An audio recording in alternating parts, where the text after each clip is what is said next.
she feels like the size is not big enough.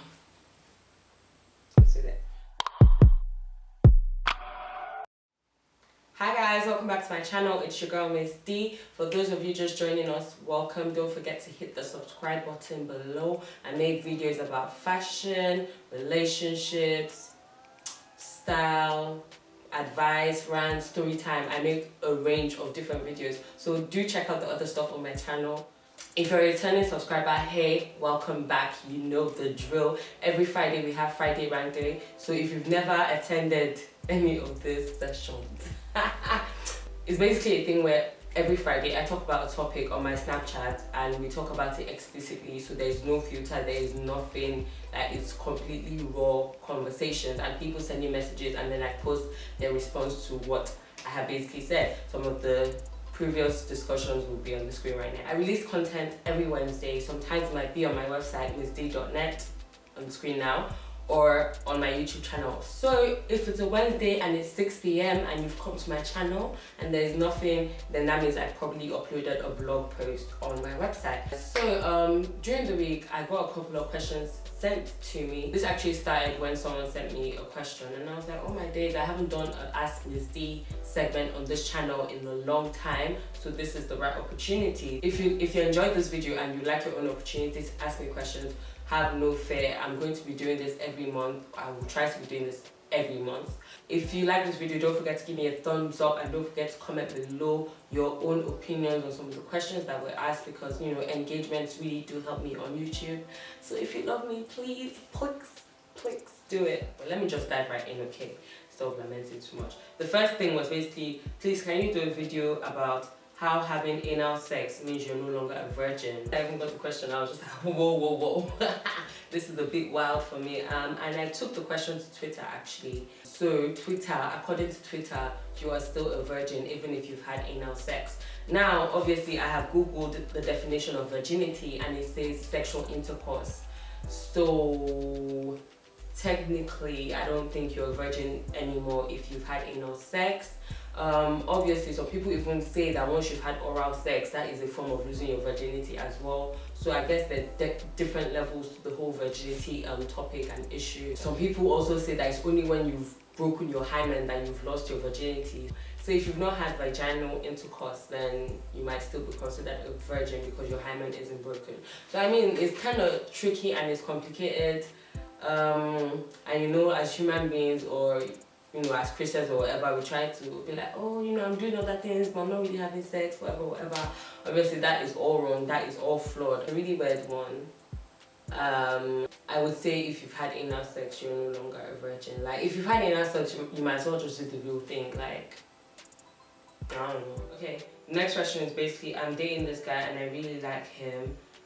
However, I got with someone else because we're not as sexually compatible as I expected that we would be, and yeah, I want to know if to tell him or not.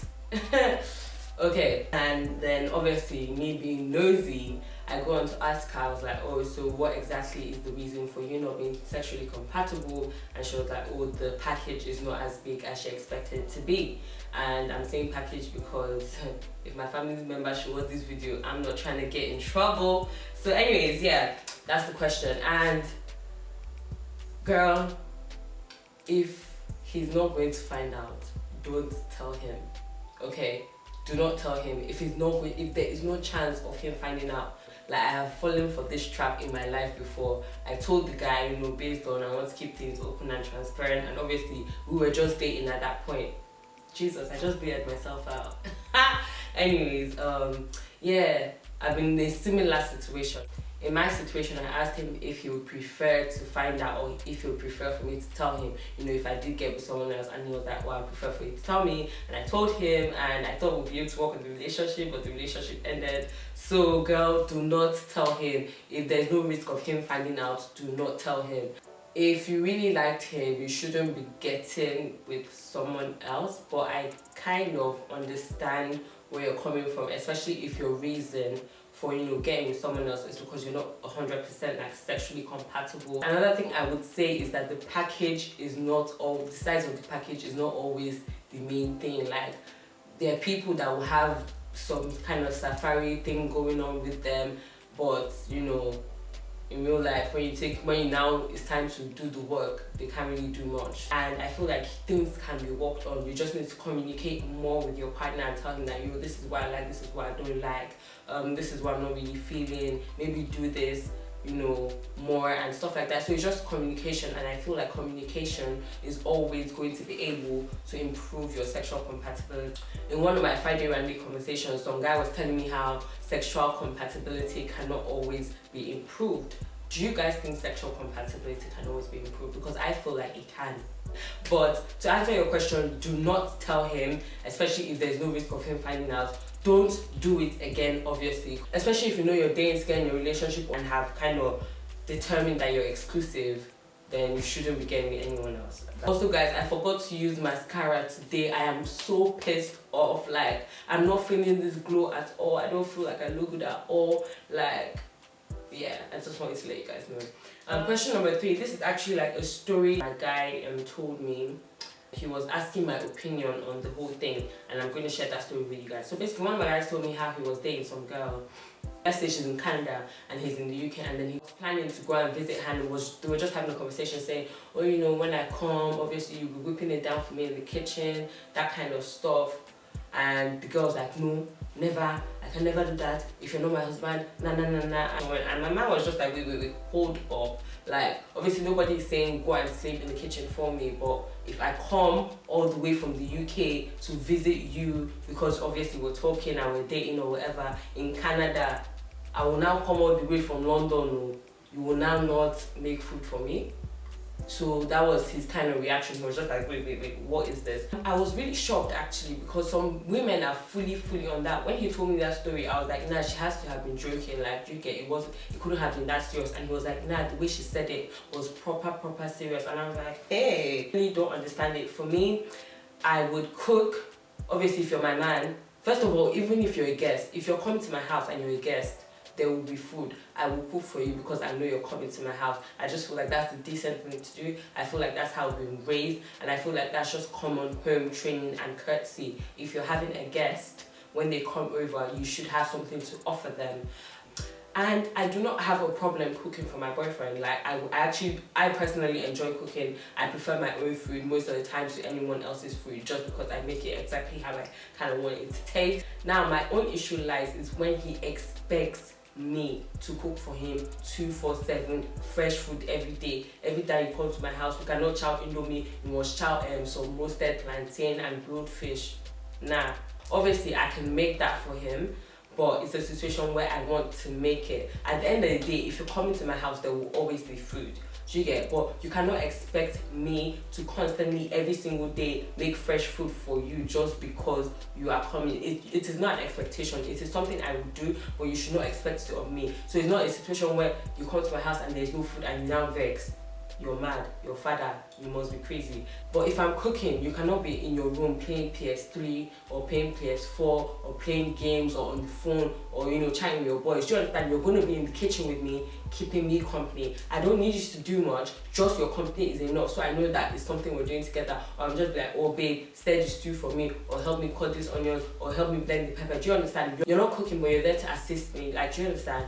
Or you buy the ingredients. Like, I'm not going to use my money to buy the food, then cook the food, then do the dishes. Or even if you don't buy the ingredients, you do dishes. Like, do you understand? You need to contribute in some sort of way to the whole process of both of us eating. So I don't have a problem with cooking for my man or whatever.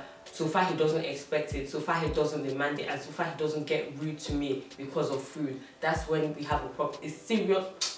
A serious problem, fam.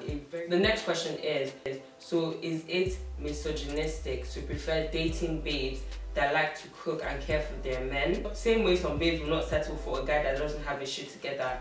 What is wrong with having preferences? I feel like I've already addressed this, but I'm just going to address it again. I feel like there's nothing wrong in having preferences. As a man, you're entitled to your preference. As a woman, you're entitled to your preference. And I completely agree with what he's saying, and I don't think it's misogynistic to feel like you want a babe that will cook and care for you.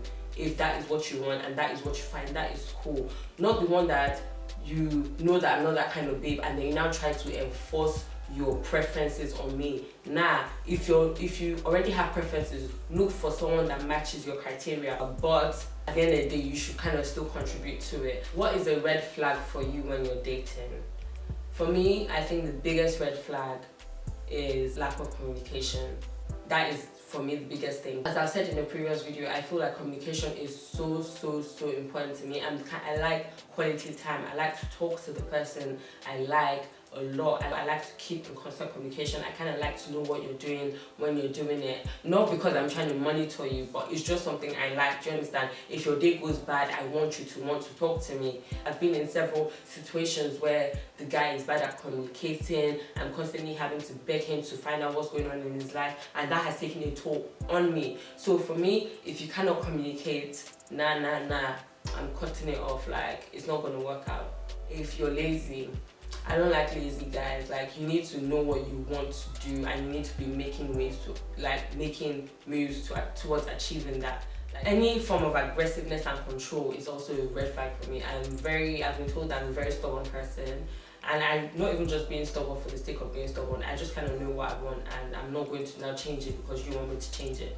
That kind of thing. Obviously, not being God-fearing is another thing that would take me off as well. What are your red flags? Let me know below. Okay, the last question is, hey Missy, hey girl. So basically, I'm dating this guy that claims to be really bad at communication. The other day, we had an argument, and yeah, we haven't spoken about it. I've tried to call him and text him on several occasions after this, and he hasn't gotten back to me. It's been 2 days now. And yesterday, he liked my Instagram pictures and commented on my pictures. What do I do? If this is the first time this has happened, you've had an argument and you've tried to talk to him and he hasn't responded to you, he's probably just not ready to talk, which is why he isn't responding to your messages. If this is something that happens frequently, it is not healthy. He shouldn't be ignoring you. He should mature enough to be like, I don't want to talk right now. I will hit you up when I'm ready to talk. Not the one that I'll message you, I'll call you, I'll text you, you won't reply me, but then you go on Instagram and start liking my stuff. Nah, we're not cool. Don't do that. And a lot of guys actually do tend to do that. So in this situation, I would say if this is the first time it's happening, when you guys do get around to resolving the issues, tell him that, yo, if you don't want to talk to me, that is fine. Let me know that. Do not just go and ignore me and then now go on Instagram and comment on my stuff like it's normal. If he has been doing this before and you've told him that he sucks at his communication and you told him to be better at his communication and he's still not doing it, then you need to start packing up your bags and start leaving that situation, man, because it's not worth it. Just to touch on something else, like completely different from this question. I've been in a situation where I was seeing a guy and you know, I'll message him and he won't reply, and then you go on Instagram, you're liking people's pictures, watching people's stories, commenting on stuff, but you've not replied my messages. And when I now ask you about you now tell me, oh, I'm bad at communication. I just feel like that is not a good enough excuse. If you actually care about someone, you'll make time to talk to that person. Even if you're busy, yo babe, I'm busy, like, I'll talk to you later. That is fine. So in this situation, girl, just talk to him about it. If he does this frequently, start packing up your bags, man, because trust me, this is not a healthy situation to be in. Thank you guys so much for watching this video. I hope you've enjoyed it as much as I've enjoyed making it. Thank you for those people that sent in the questions. If you haven't subscribed to my channel, click the subscribe button below. If you like this video, give me a thumbs up. And if you have anything that relates, you know, comment in the section below. If you have any advice for people that ask questions, comment in the section below and we can have a chat. I love you guys, but I'm gonna have to leave y'all until next time.